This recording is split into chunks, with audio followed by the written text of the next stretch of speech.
Look at that then. Athletic Club beating Barcelona by 4-2. If you look at expected goals, 4.6 to just the 1. 29 shots Athletic Club had compared to Barcelona's 7. They are then through to the semi-finals of the Copa del Rey. Calling that game, of course, for us was Luis Garcia, who joins us now. Luis, brilliant cup tie. The celebrations will go long into the night, of course, in Bilbao, and overall deserved. Very well deserved, to be honest, and fantastic managing. I think that Ernesto Valverde once again proved that he's a brilliant, brilliant manager. The way that Bilbao approached the game from the first minute with that intensity, with that high pressure, at some points during the game, knowing that it's impossible to continue doing the same during 90 minutes, you start dropping and understanding that the game it was to be played into the middle with the pressure that he wanted to do.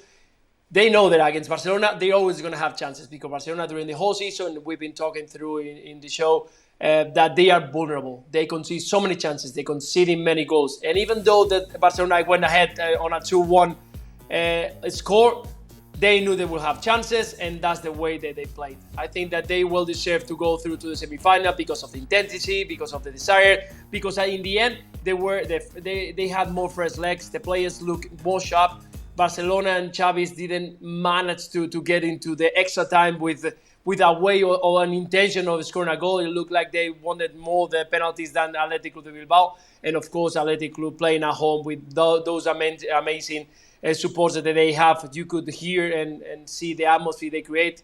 Well deserved, and we are going to enjoy in the semi-finals. At half-time, we were saying, look, hats off to Barcelona. You can see that early, under all the pressure and criticism that you've received of late, you come back and make it 2-1. But like we saw at the weekend against Real Betis, as Luis says, they give teams opportunities, and Athletic Club took theirs. Absolutely, and we thought before the game, Stevie and I, it was going to be a tough night for Barcelona. It looked like they were going to dig themselves out that early hole, but they're so vulnerable. And I suppose if you're Xavi now, there'll be more questions about this result, particularly off the back of the positive result against Betis. You think going in here, difficult night away from home against a good side who've been in really good form.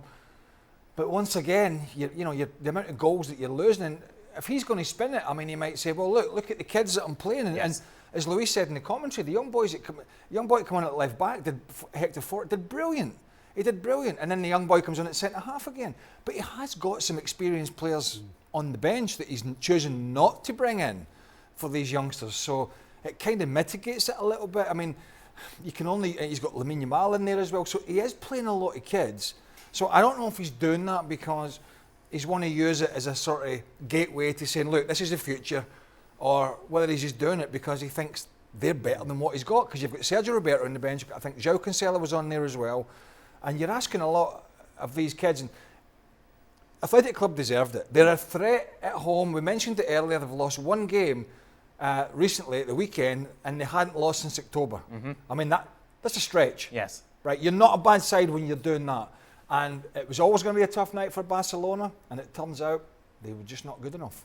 How much of those injuries cushion the criticism that Xavi will get? As Craig said, they ended the pitch with a number of teenagers. They did put up a great fight in this tie against tough opponents in a tough stadium.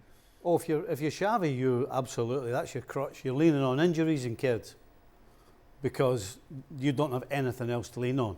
You see these two sides, we spoke about it before the game. You've got one team that knows what it's all about, it's very consistent, it's very organised, doesn't quite have the individual talent on paper, certainly as the Barcelona side, but you know exactly what you're going to get from the first to the last minute. The opposite side of the coin, this Barcelona side, is on paper you've got talent, but you're relying on it too much. Talent will get you a goal here and there, just like the second goal from Lamine Yamal. That's just talent. He does that on his own. Yeah. Whereas the opposition are playing as a unit and playing as a team. And Barcelona can't keep on playing as individuals, basically, and relying on somebody who has a little bit more talent than the opposition to either get a point or win the game for them. But if he sold this season on, I'll get you a trophy. Yes. Which I think he's been... Well, that's it. Champions League's not going to win. La Liga is not going to win. It would be a hard stretch to find a way for them getting anywhere close to the Champions League. Never even mind getting through a two-legged affair against Napoli, who are not having the greatest of seasons, by the way, but you don't have to be to beat this current Barcelona side and its current guys. And then, can anybody find a pathway to get back in the title race in Spain, playing the way that they're playing? So this is a real bad night for them in terms of this was the trophy that was going to be the easiest on paper for them to win, bearing in mind the circumstances and the other competitions. And we know how big this game was for Barcelona, given what's been going on, Luis. Yet 37 seconds in, they find themselves 1-0 down. And it's not the first time that we watched so many games during the season with Barcelona conceding early goals. I'm not sure if it's because of the lack of focus in the beginning, or the way that they approach the game. They need to change.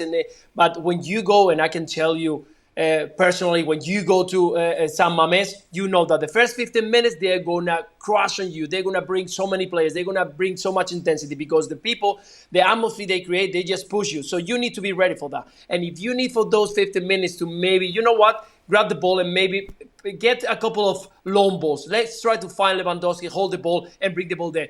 Let's cool down the atmosphere here. Let's cool down the intensity. And then from now on, they're dominated. So you know that you're going to have and find out. So start like this, because definitely Barcelona needs to stop conceding goals early on the game, because then you have to come back. Then you have to bring an extra. And when you're playing with young kids, you cannot rely on them, because at the end, the lack of experience of different moments is going to pay them. And then you need to bring... Cancelo is not there. He's a player who needs to bring something extra. Gavi, that is one of the youngest, but brings that leadership, is not there. So at the end, you're relying on the 2-3 kids that they play, how long?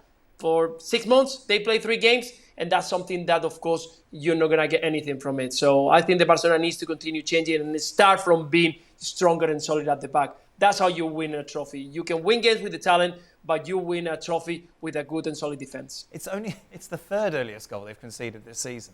17 seconds against Granada, 18 seconds against Alaves. Oh, the Granada was the Brian Zaragoza one, wasn't it? Yeah. It's crazy, isn't it? Is that down to the coach? I personally don't think that's down to the coach. Right. I think that's if you go out there as, and by the way, the youngsters weren't playing in these games. No. At the back, it was the experienced back line. Yeah. So when you go out there, and I think the Granada game was Gundogan gave the ball away. Mm-hmm. So we're talking about the experienced guys making mistakes. Now there was youngsters in tonight. There was youngsters in against Betis at the weekend, where they were successful in the end when they came back with a wonderful finish. But when you're experienced players and you go out in the field, you make sure everybody's switched on. It's just part of the job, right? You go around everybody in the dressing room, and when you get on the field, we've all lost an early goal. But if it's happening as often as it is, it's a problem. You've got to make sure you're switched on. Everybody's doing their job early on, and you bed yourself into the game. Yeah. Don't go 1-0 down, then you're chasing it. Definitely. At this stage, it's definitely the players. Right. Because as a coach, when you keep losing early goals, you make a point of almost the last thing you say is don't concede early. Don't concede it. And it's not that, it's do your job. Do this, do that. Make sure you do that. And again, you're leaning on the older players to talk to the younger players. So at this stage of the season, when you're still doing it, this 100% is on the players. And once again, Robert Lewandowski is taken off when you need a goal, as he was against Real Betis. Yeah. I don't know where... It's tough because you get technically, he got a goal. Yes. I mean, it was lucky, but it's on him. He sticks his leg out. He plays a good ball through, actually, for Lamine Yamal, who should have scored in the second half. So it wasn't terrible, but I think we're going to see this more and more. Right. That as we get into the hour-plus mark with Lewandowski, if he's not got a goal or two and they are struggling or the game's tight, he's going to bring these fresher, younger, quicker players on. I think it looks like to me that's something that Lewandowski's going to just be able to have to handle, or not, whatever the case may be. If you're the coach, how do you handle Lamine Yamal? Because he'll be gutted, won't he? No, you pat him in the back and say, hey, next time, maybe get your other foot closer to the ball, maybe do this. No, you don't. There's no sort of criticism whatsoever for the kid of 16 who's producing what he is. Absolutely zero. Meanwhile, Luis, just try and put into context how big a night this is going to be in Bilbao. Oh, good one. I can tell you that. I'm sure the restaurant going to open again. because that's the way they celebrate. I mean, you don't get into the Copa del Rey semi-finals every single year, and this is one of the King of Cups. They go many trophies into the stands. Is a city that they celebrate their daily football, and well, you could see the atmosphere. No one was leaving the stadium until the last minute. They celebrated with the players into the field, and I'm sure that they're going to celebrate it out of the field. So yeah, it's a good night to be in Bilbao. I've got visions of chefs been dragged out of their bed now. I've got visions of nobody going to work tomorrow morning. They've just like washed all the pots and pans and done the jobs, and like they've done the bar for a beer, Yes. and the owner's gone like, Yep. All right, come on. get back, there's money to be made, we're celebrating. Fair.